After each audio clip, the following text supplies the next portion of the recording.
We are now approaching Doncaster. Change at Doncaster.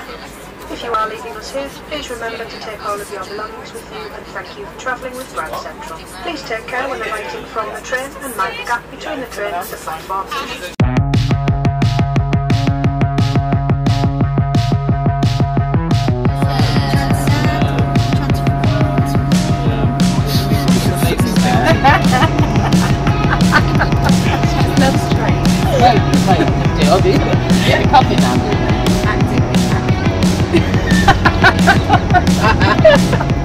I was really inspired by people that are making it happen in the place that they grew up a lot of the time. You can't have conversations unless you start conversations, you know, and I think somebody or some platform such as New Quiz on the Block just has to jump off the diving board in a way and do it. But I do think it's really important, and somebody fairly youngish came up to me after the Hastings show and said, "Oh, it's fantastic, there's all this work happening here and I've really started to come here and see this and it's really exciting for me." So things like that I think are really important, because if you don't see yourself represented on stage, not literally, but if you don't see possible spaces that you imagine you could be represented on stage, then you don't think you can be up there. So I just think there's a lot of talking that goes on in rooms, and it's really important just to do stuff as well. So I think it's really important. I don't perform because I need a round of applause at the end of the day. I perform because I like touring, I like the lifestyle. So for me, Bradford was, yeah, that was like, this is exactly it. Like getting so inspired by how other people do it. Oh hell! Somebody let me out of here! I feel like we are like a little community, and then we kind of form these little satellite communities in the spaces that we go to and give people an opportunity to just see something different, like question their ideas about what performance or queer performance can be. When I first started making work, I felt like I'd done loads of workshops with Stacey, like literally when I first started making things. I was in awe of this woman, like, ah, she's amazing. And now I get to perform alongside her. That's like, yeah, really, really special. Oh, yeah. Oh my God! Look! Is it a mushroom or is it an erection? It becomes really important for those people specifically, you know, I'm talking about the queer, trans, in my case, the black and brown, people who may never see themselves represented in programs.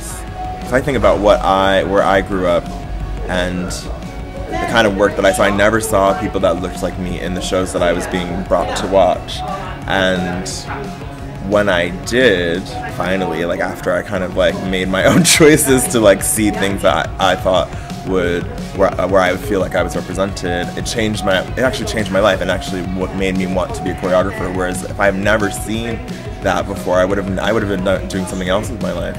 Yeah, and getting information from an audience who has never encountered my work before, it's like such a pleasure.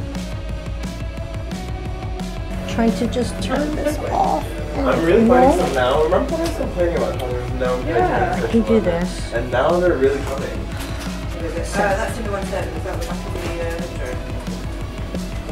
the food in there is... Oh my God, Japanese for nothing. Yeah. I think it's really important that whoever comes into contact with the work that's being proposed on this tour will be beneficial for people who feel like there's no one else out there like them, or when you grow up in a place where you feel like the kind of networks of support are there but not in the same way or with the same caliber or the same infrastructure as in Brighton or London or any other kind of major queer center or city. Can I move in with you? I know what you're thinking. Oh, another lesbian with the She comes with some baggage. Yeah.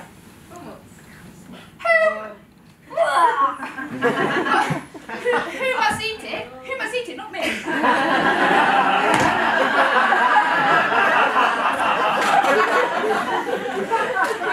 I get 10. It seems like it went really well. Like it's hard to tell because all of the emotions that I go through when I'm performing sometimes eclipse, like in the moment right after when I leave and people are clapping, I'm like not there. or somehow I'm just like not, I don't know where I'm at. So I think it went well, and I feel like there was a really nice vibe in the audience. It's always nice when an audience who you don't know at all is like quite supportive. It just felt like people were really there with an open gaze and a kind of open mind about what they were going to see, and I really appreciated that. And I feel like the work that I was doing had a place and a role there, so it's good. Love Bradford.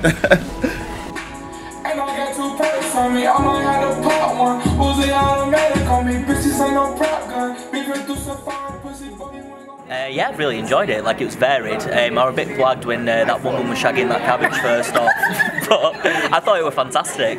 Giving birth to the Brussels sprout.